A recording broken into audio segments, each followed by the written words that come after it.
ଦୁଇଟି ରସୁଣ ଏଇଠି ରଖ, ସେ ନାରୀ 5 ମିନିଟ୍ରେ ପାଖକୁ ଆସିବ, ଯାହା ଚାହିଁବେ ତାହା କରିବ। ଆଜି ମୁଁ ଆପଣଙ୍କୁ ଶିଖେଇବି ଦୁଇଟି ରସୁଣରେ ନାରୀ ମୋହିନୀ ଗୁପ୍ତ ବଶୀକରଣ ବିଦ୍ୟା, ଯାହାର ପ୍ରୟୋଗରେ ଆପଣ କେଉଁ ବି ଝିଅ ବା ବିବାହିତା ନାରୀକୁ ପଟେଇ ପାରିବେ, ତାଠାରୁ ନିଜର ମନ ମୁତାବକ କାମ ହାସଲ କରିପାରିବେ। ଆଜ୍ଞା ହଁ, ଯଦି ଆପଣ କେଉଁ ଝିଅ ବା ବିବାହିତା ନାରୀର ସୁନ୍ଦରତାକୁ ଦେଖି ତା ଆଡ଼କୁ ଆକର୍ଷିତ ହେଉଛନ୍ତି, ତାକୁ ପଟେଇବାକୁ ଚାହୁଁଛନ୍ତି, କିନ୍ତୁ ଯେତେ ଚେଷ୍ଟା କଲେ ମଧ୍ୟ ତାକୁ ନିଜର ମନ କଥା କହିପାରୁନାହାନ୍ତି, ଆଉ ଆପଣ ଚାହୁଁଛନ୍ତି କି ସେ ଝିଅ ବା ବିବାହିତା ନାରୀ ନିଜେ ଆସି ଆପଣଙ୍କୁ ଭଲ ପାଉଛି ବୋଲି କହୁ, ଆପଣଙ୍କର ସବୁ ଇଚ୍ଛା ପୂରଣ କରୁ, ତେବେ ଆଜିର ଏହି ବଶୀକରଣ ଭିଡ଼ିଓଟି ଆପଣଙ୍କର କାମରେ ଆସିବ।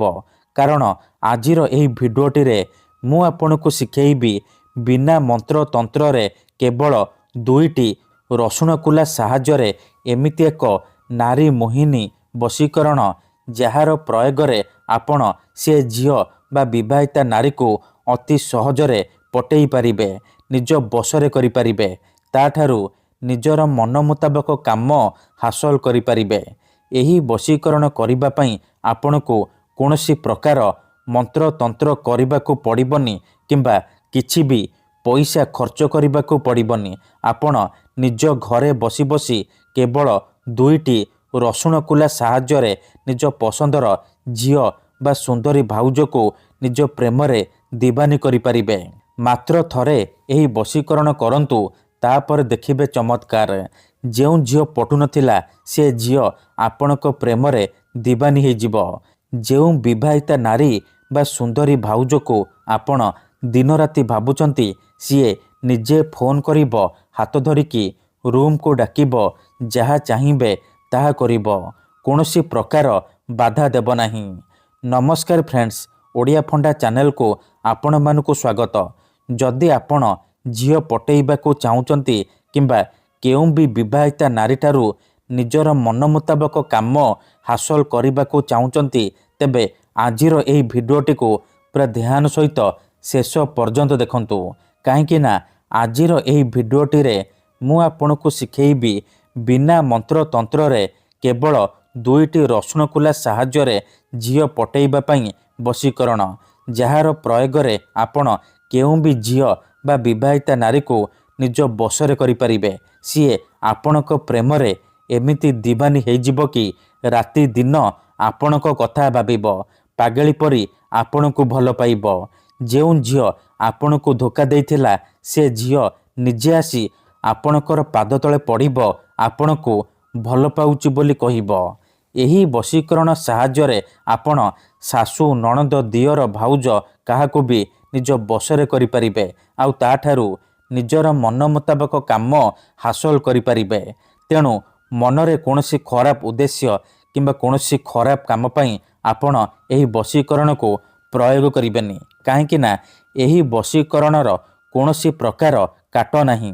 ମାତ୍ର ଥରେ, ଆଜ୍ଞା ହଁ, ମାତ୍ର ଥରେ ଯେଉଁ ଝିଅ ବା ବିବାହିତା ନାରୀ ଉପରେ ଆପଣ ଏହି ବଶୀକରଣ ପ୍ରୟୋଗ କରିଦେବେ, ସିଏ ସେହି ସମୟଠାରୁ ଆପଣଙ୍କ ପ୍ରେମରେ ଦିବାନୀ ହେଇଯିବ, ଆପଣଙ୍କ ଆଡ଼କୁ ଆକର୍ଷିତ ହେବାକୁ ଲାଗିବ, ଆପଣଙ୍କୁ ଛାଡ଼ି ରହିପାରିବନି। ତେବେ ଏହି ବଶୀକରଣ ଆପଣ କିପରି କରିବେ, କେମିତି କରିବେ, ଏହାର ପ୍ରୟୋଗ ବିଧି କ'ଣ, ମୁଁ ଆପଣଙ୍କୁ ଶିଖେଇବି। ସମ୍ପୂର୍ଣ୍ଣ ପ୍ରୟୋଗ ବିଧି ଠିକ୍ ଭାବରେ ଶିଖେଇବି। ଜାଣିବା ପାଇଁ ଆପଣ ଭିଡ଼ିଓଟିକୁ ମୂଳରୁ ଶେଷ ପର୍ଯ୍ୟନ୍ତ ପୁରା ଧ୍ୟାନ ସହିତ ଦେଖନ୍ତୁ, ତେବେ ଯାଇକି ଆପଣ ସମ୍ପୂର୍ଣ୍ଣ ପ୍ରୟୋଗ ବିଧି ଠିକ୍ ଭାବରେ ଜାଣିପାରିବେ। ଅଧାରୁ ଛାଡ଼ିକି ପଳେଇଲେ, କାଟି କାଟି ଦେଖିଲେ ଆପଣ କିଛି ବି ବୁଝିପାରିବେନି, ପରେ କହିବେ ଗୁରୁଜୀ ଆପଣଙ୍କର ବଶୀକରଣ କାମ କରୁନି।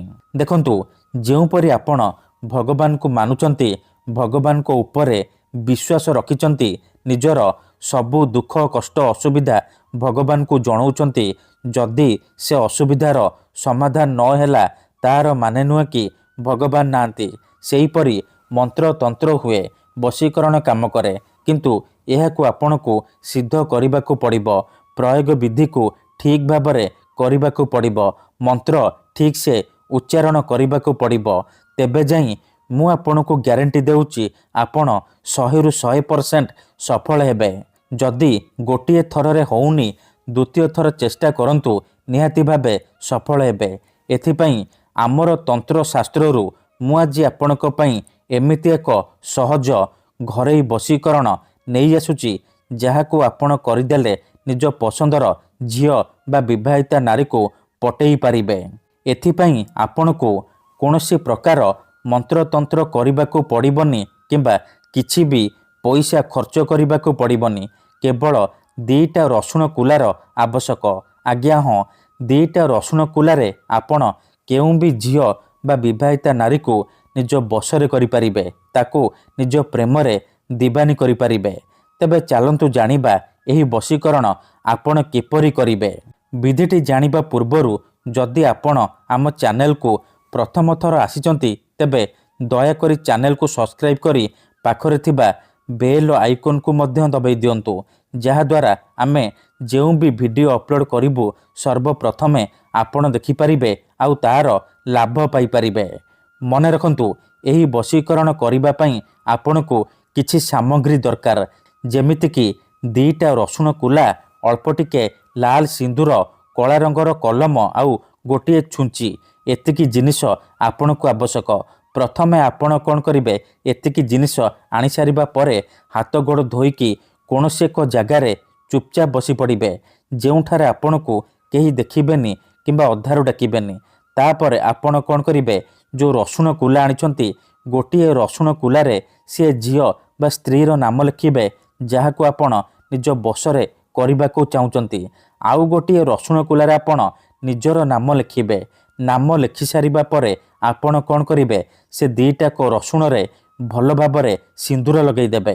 ତାପରେ ଗୋଟିଏ ଛୁଞ୍ଚି ଆଣିଥିବେ, ବାମ ହାତରେ 2ଟା ରସୁଣ କୁଲାକୁ ଧରିବେ ଆଉ ଡାହାଣ ହାତରେ ଛୁଞ୍ଚିକୁ ଧରିବେ। ତାପରେ 7 ଥର ସେ ଝିଅ ବା ସ୍ତ୍ରୀର ନାମ କହିବେ ଆଉ 7 ଥର ନିଜର ନାମ କହିବେ। ଏତିକି କହିସାରିବା ପରେ ଆପଣ ସେ 2ଟା ରସୁଣ କୁଲାରେ ଛୁଞ୍ଚିକୁ ଫୋଡ଼ିଦେବେ। ଏମିତି ଭାବରେ ଫୋଡ଼ିବେ ଯେମିତି 2ଟାକ ରସୁଣ କୁଲା ଛୁଞ୍ଚି ମଝିରେ ରହିବ। 2ଟାକ ରସୁଣ କୁଲାରେ ଛୁଞ୍ଚି ଭଲ ଭାବରେ ଫୋଡ଼ି ହେଇଯିବ। ଏତିକି କରିସାରିବା ପରେ ସେ ରସୁଣ କୁଲା ଆଉ ଛୁଞ୍ଚି ଯେଉଁ ଫୋଡ଼ିଛନ୍ତି ସେହିପରି ନେଇକି ସେ ଝିଅ ବା ସ୍ତ୍ରୀର ଯାହାକୁ ଆପଣ ବଶରେ କରିବାକୁ ଚାହୁଁଛନ୍ତି ତା ଘରର ମୁଖ୍ୟ ଦ୍ୱାର ବା ମୁଖ୍ୟ ଗେଟ୍ ପାଖରେ ରଖିଦେଇ ଚୁପଚାପ ଘରକୁ ଫେରିଆସିବେ। ଗ୍ୟାରେଣ୍ଟି ଦେଉଛି, ଏତିକି କରିକି ଦେଖନ୍ତୁ, ସେ ଝିଅ ହେଉ ବା ବିବାହିତା ନାରୀ ଆପଣଙ୍କ ବଶରେ ହେଇଯିବ। ଯାହା ଚାହିଁବେ ତାହା କରିବ। ଧନ୍ୟବାଦ।